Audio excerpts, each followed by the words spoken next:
Welcome to today's episode of See Yourself In, where you will learn about cool jobs, people, and companies in Indiana. Today, you'll hear about skills that will help you find success, and most importantly, we hope we inspire you to dream big. I'm Casey Harrison, your host. See Yourself In is presented by the Central Indiana Corporate Partnership to help you discover all of the opportunities within Indiana's advanced industries. We'll discuss career paths, job training programs, and ways to develop and apply those skills to begin exploring these great opportunities. In this episode, we're joined by Emily Kitterman, the Senior Manager of Careers in Tech at TechPoint. Emily is a dynamic professional who works to help young people find career pathways and jobs within the tech industry. She's got strong ties to community development and excels in a fast-paced environment. Keep listening to get to know Emily. Emily, welcome to See Yourself In. Hi, good afternoon. It's great to be here. We're excited that you're here. Before we dive into the full episode and what you're doing now and all the ways that students can connect, let's start at the beginning. Okay. Are you from Indiana? No, I'm not originally from Indiana. I'm originally from Northern Illinois, about 60 miles west of Chicago in a small town called DeKalb, Illinois. Okay, so what brought you to Indiana? Honestly, it was a job that brought me here. So it was at a time in my life I was looking for a new opportunity. I was a nonprofit professional as a district executive with the Boy Scouts of America in the Northern Illinois, kind of DuPage County, Western Chicago suburbs was our service territory. And growing up in the shadow of Chicago, it was enough that I knew that I didn't want to live in a city that big. Great to go and visit. I love that I had a lot of friends from college that were there, and it very early on established for me that it's like, this is just too big of a city. It's not where I want to be. And so for anybody who's essentially done a job search in the nonprofit field, it's a pretty small pool at any given point in time. So after I'd been kind of searching for a while, also kind of coming up against a cost of living piece of it as well, I expanded out my search to Indianapolis.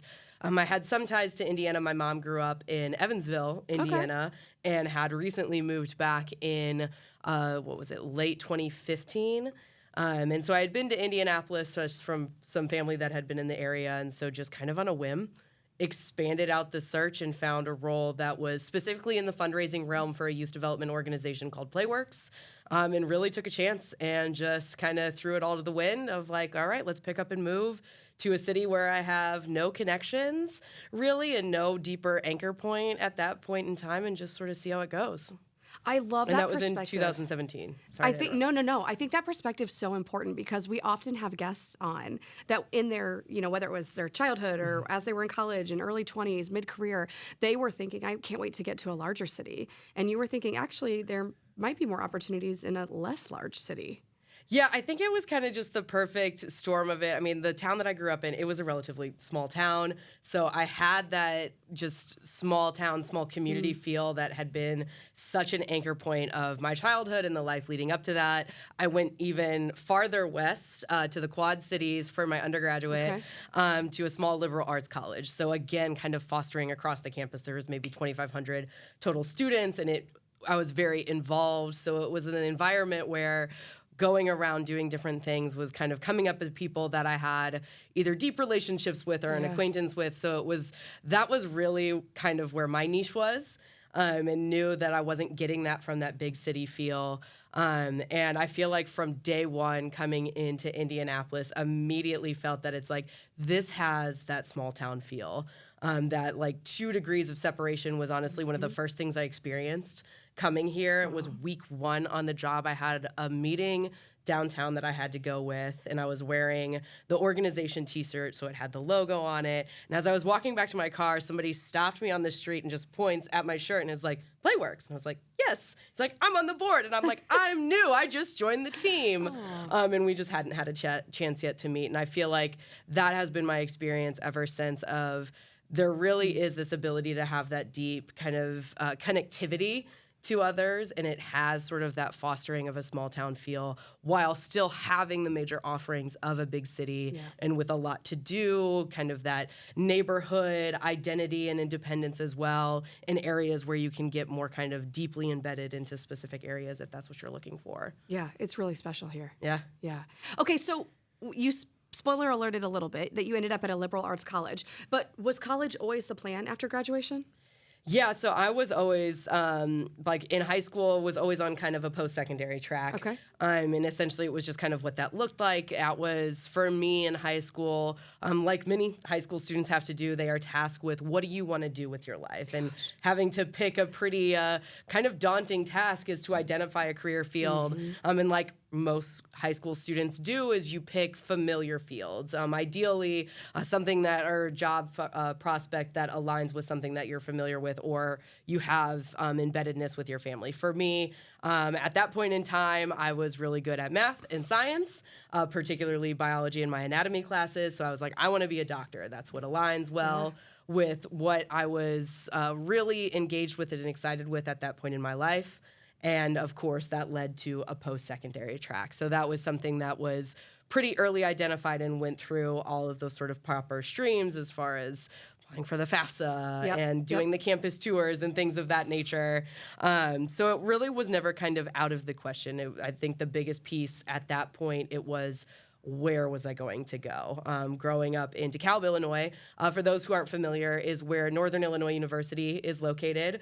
So that was kind of always sort of that knee jerk of like, well, I could save a lot of money and I could live at home and I could keep the same job that I had throughout high school and be able to come out of a 4-year education with pretty minimal debt.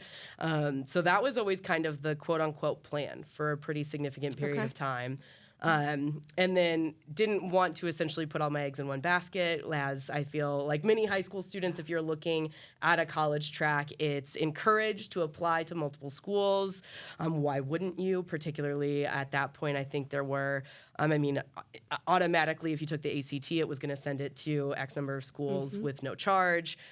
So applied to a handful of others just to see what was available and ended up getting a pretty attractive financial package from where I ended up going, which was Augustana. It ended up being essentially kind of a net zero between the two. So even though I was not going to be living at home anymore, was not going to have that high school job same, it was going to end up being kind of the same sort of cost analysis. So for us, that's really what it all came down to. It was a financial decision as a family in order of like, what were we going to be able to make possible? And so that's what worked. Well, and I know everyone listening is thinking, how does someone who's thinking life sciences track land in a liberal arts college? Yeah, so that was with the Augustana College is at that point in time, and I would say still does have a very strong biology program.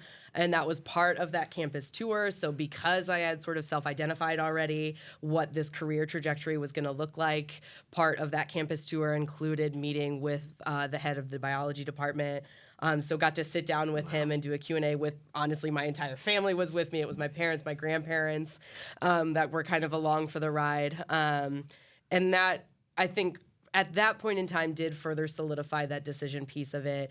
It really, they did a great job as far as really selling a sense of belonging with that school. I remember thinking back to making that decision in high school, if that's what it came down to, between not only the financial piece of it is that, because I got 2 schools essentially that came pretty neck and neck, and the difference maker with it was with Augustana is that they fostered that sense of belonging right away from that campus tour and really putting that investment in me as a potential student onto their campus. And I feel like that held true in the 4 years that I was there, of really fostering a sense of community there. Yeah.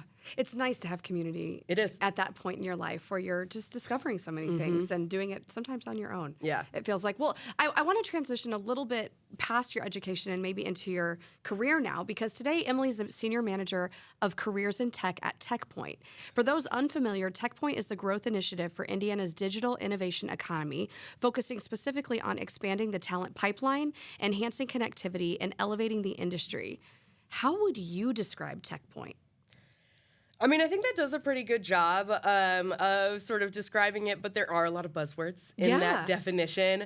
Often when I am with particularly student audiences, so whether that's in the higher ed space or giving presentation in the K-12 space or even with adult learners, I'll throw out have you ever heard of TechPoint? Majority have not heard of us as an organization. So I give our mission statement and all of that. And then usually caveated of like the best way to think of us is we are very similar to a chamber of commerce. That is essentially our organizational structure, and that we are a membership-based nonprofit organization, not dissimilar from those chamber entities. Where the difference lies is that we're industry specific. So whereas Chamber of Commerce tends to be locale specific, and then it's all industry that come in to make up that membership base, with TechPoint and with all of the CICP initiatives, it's focused specifically on the needs of that industry. And so who makes up that membership base and really allowing us to be industry-led and industry-guided is that it is the pulse of Indiana's tech industry. So we are getting a lot of information from them on the team that I sit on, which is a workforce development team. So looking at how do we solve our talent needs and also solve the talent needs for our industry partners in the state of Indiana, is that we're looking at both state information, so thinking about Department of Workforce Development. We're also looking at U.S. labor statistics, but then also getting the pulse from industry specifically of like, those are large aggregate data sources that are telling us one version of the story. Often those are sources that come kind of months down the line, whereas what we get from industry is like, what are your pain points right now? Where are the areas that you are seeing potential growth and that what you're going to be hiring for? What are the skills gap that you're seeing in your early talent pipelines that maybe we can potentially solve for? Can we create responsive programming to ensure that those coming into the workforce are getting the skills and education that they need to be responsive and be able to filter into those roles that are of the highest demand?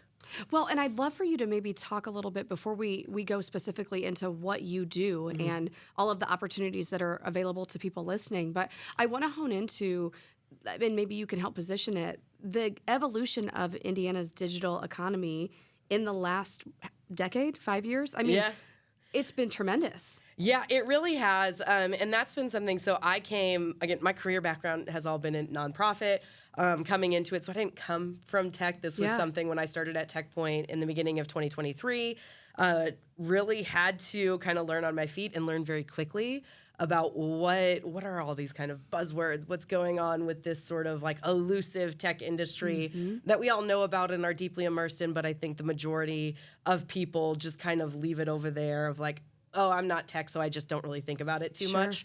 But it's everything. It is now deeply embedded into every single thing that we do, which means from a job seeker perspective is that anchoring of digital skills is going to be needed across the board. And for me, I've really started to think about it as I've grown my education in this space. What that looks like is that it's really a spectrum. It's everything from that base level of being competent in using your mobile device to the very high advanced sort of competencies of being able to write the code to make sure that these machines can work. And then everything kind of in between and the ability to stack it through.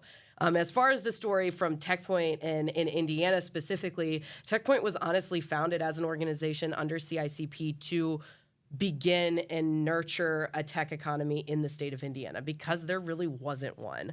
And that over the course of 25 years of its organization existence, they have successfully done that. And now we're looking to that next iteration piece of it was what does that digital transformation look like across every industry? How are you effectively embedding tech systems to better operationalize what you're trying to do, but then also be able to communicate that, yes, you might be a manufacturing entity, but that you are highly reliant on those tech systems, and then therefore you need a talent base that has high tech competencies. That maybe isn't something that somebody, say, in high school is thinking of when they're just pulling a career out of a hat. So I really think about it, particularly in my role, kind of straddling this industry growth accelerator organization, but then also kind of having to put on a career advisor hat often, is to sort of reverse engineer the career search process. Think about it first from skills and talents of what are the things that excite you, particularly because within the technology field, you're talking about an area that requires continuous and agile learning.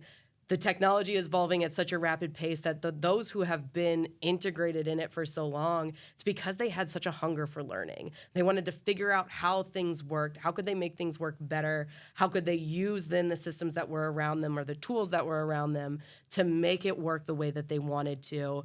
So I always really start with young people with that of like, what is it that excites you? Because if it excites you and it's something you enjoy doing, that's going to inspire that learning long term and be able to help sort of drive you into those interest areas. And you can build upon that in a lot of different ways and then be able to figure out how to pull in some of that information on the pieces that are going to help advance you into the things that are most responsive. So it's kind of always that sort of both and piece of it of you can use titles and industries as a way to sort of guide that decision-making piece of it, but always anchor it back into that skills piece of it. I love the both and approach. I mean, I just think it's so important. And I love that you aren't necessarily someone who's doing the coding, but you've still found a fulfilling career in the tech space. I mean, maybe could you talk a little bit about just the fact that you don't have to be exceptional at coding to find opportunities in this industry? Yeah, I think it is, again, it's that spectrum of it, of recognizing that within any role, there's going to be a requirement that that digital literacy piece of it, of what tools, tech tools are you going to be using in that job? First and foremost, across pretty much every job, it's going to be some sort of email-based system, or an operating system that you're going to be using in. So it's building skills within those different operating systems so that you have that base level competency. From there, then I think kind of the most sort of transferable area with it, you've got then project management. So then what are those different project management tools that you can use? And there's a myriad of different softwares that are available out there that you can learn and can really start to pick that up and grow out those skill sets. There are certification pathways towards that as well if you're looking to have that competency attached to it. And I feel like that's really been, I've pieced it together. I don't honestly attribute that I work in tech because, again, I'm a part of an entity that is about supporting and creating the supportive infrastructure needed to build a collaborative ecosystem. And so it's really pulling more on my nonprofit background as a relationship builder, relationship manager, and where I've had to kind of piece together more is building a knowledge base and becoming more of a generalist of what are these tech professionals needing to do? How can they, those that are interested in this pathway, get armed with the information that they need and start to develop a responsive education pathway to where their interests are, as well as something that they can really kind of customize. It is everything from a post-secondary or advanced degree pathway to something that you can kind of piece together on your own through asynchronous learning, some self-guided learnings, different boot camps, things of that nature. And that's really how the tech industry was really built. And it's something that is still, I think, very much celebrated when it comes to building those talent pipelines, as well as now we're seeing more of this kind of embeddedness, particularly in Indiana. They have invested in computer science education across the K-12 space as a base level requirement, and we're seeing it a greater emphasis on the tech learning paths in our higher universities as well, and then those more kind of certification, continuing learning avenues for adult learners. If they're not looking for that just book learning kind of piece of it, they want to apply it. They want to learn while doing. And so seeing a lot of adaptable education coming out because of such a high demand for it. Oh, such a high demand. I feel like everywhere I go, some form of tech ends up coming into the conversation. Let's talk, for the people listening who are thinking, I didn't really know how to get plugged into this industry, or I've heard of TechPoint, but I didn't really know what they did. What are some of the best ways to start building a tech pathway as a student or as someone who's early in their career?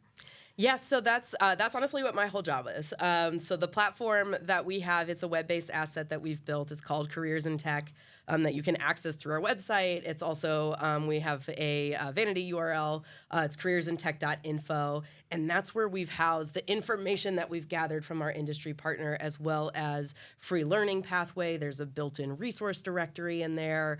We have video testimonials that are available of like, what do Indiana's career professionals do right now. How did they come into that pathway, whether it was through a traditional kind of education and advanced degree path or through an adult apprenticeship program.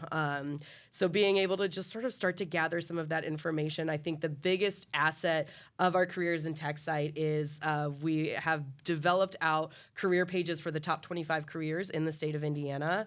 Each of them outlining a brief description of what the role is, what a future pathway looks like, how do you develop the different technical skills that you need, and then directly tying it to asynchronous free module-based learning.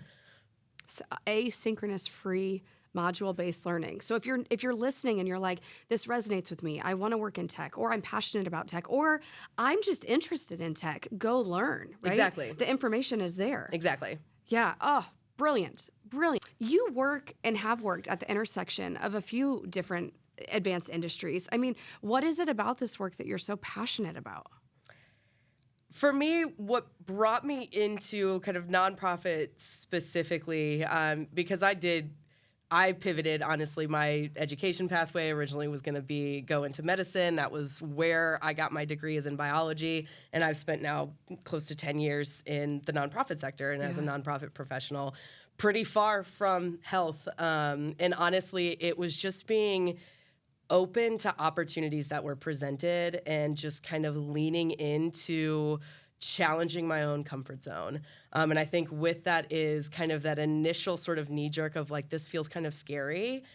And recognizing that that kind of a fear is something that is really informing you and leaning into that as a chance to really expand and grow and see what you're going to get from it. And that's really been how I've kind of crafted a pretty non-traditional career journey that now looking back, it's like it is what really tapped into natural skill sets as a strategic thinker, as a systems-wide thinker, ultimately anchored in a strong desire to help people. That was that going back to that campus interview with the head of the biology department. That's what he initially asked of like, what did I want to do?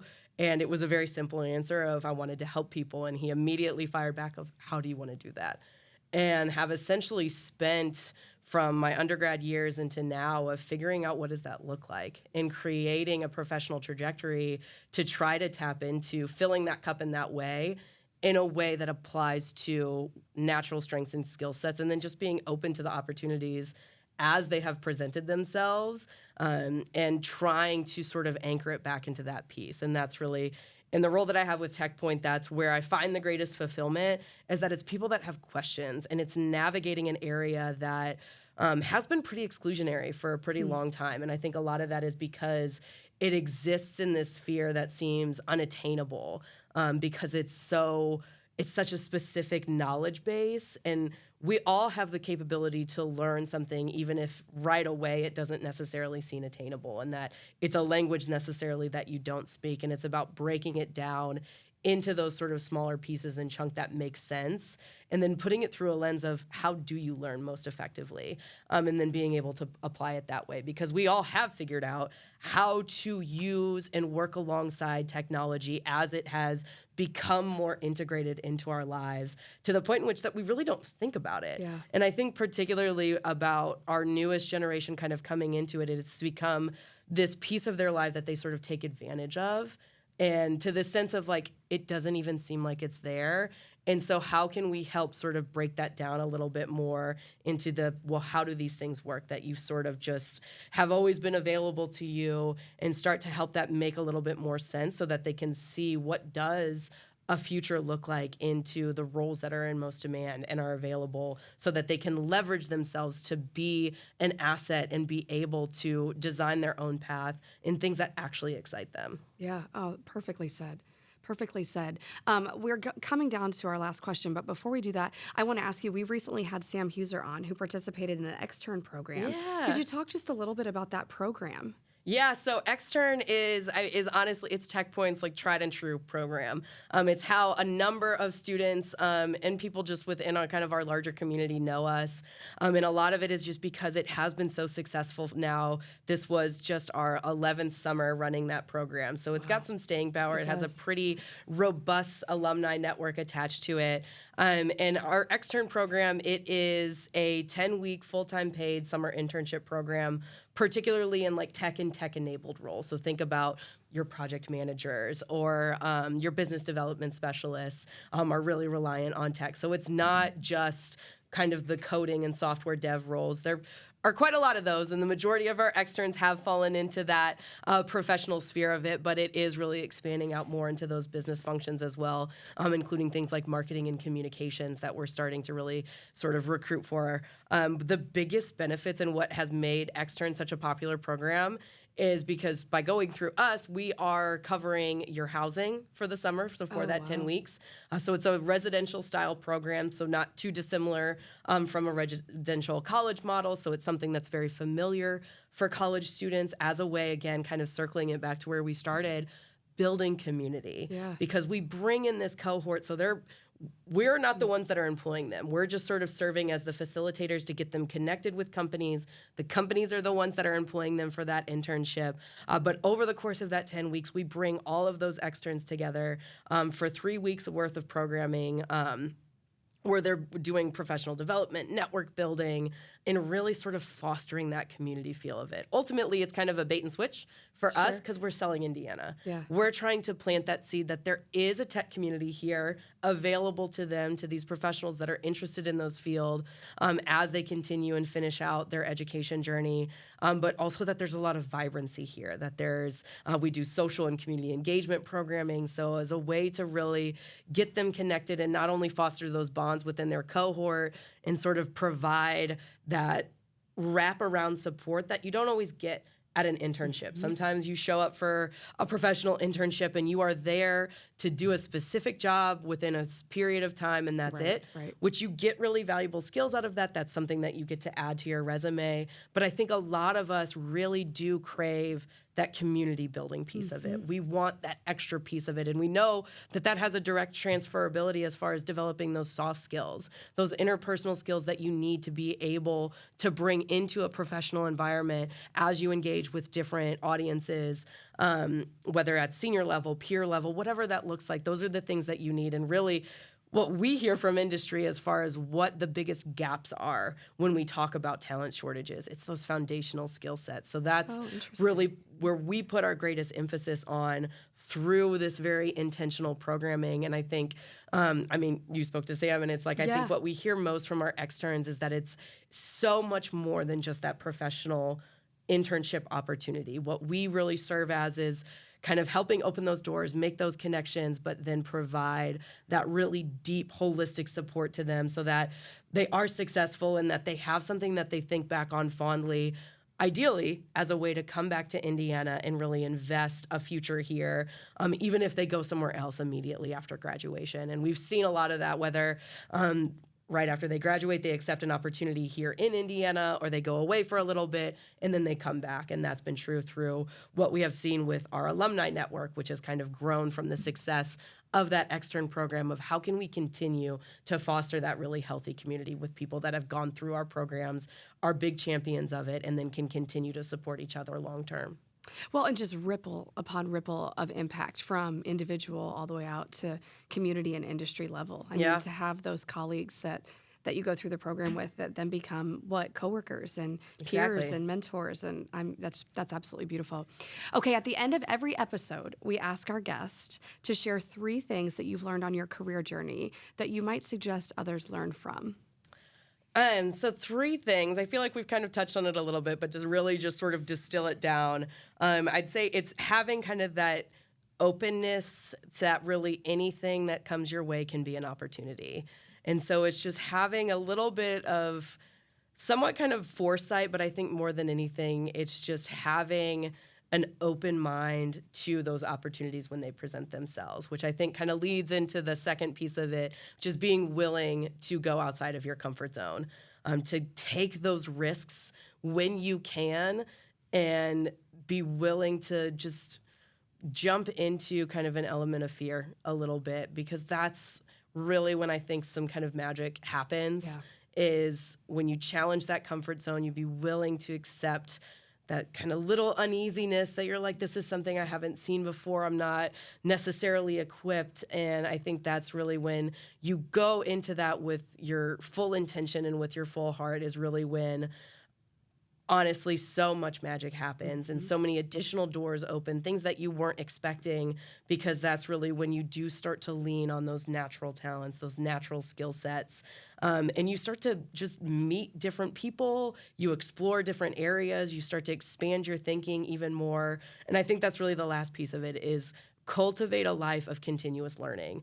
Always look for things that you can learn new, learn from others, learn by doing, just gather as much information as you can from the world around you, and then seek that information as often and regularly as possible. Yeah, fantastic advice. Thank you so much for sharing your story with us today. Yeah, thank you for having me. We're so glad that you were able to join us to learn about Indiana's advanced industries and how you can start or enhance your career journey. Until next time, we hope that you'll be able to see yourself in the unlimited opportunities in Indiana.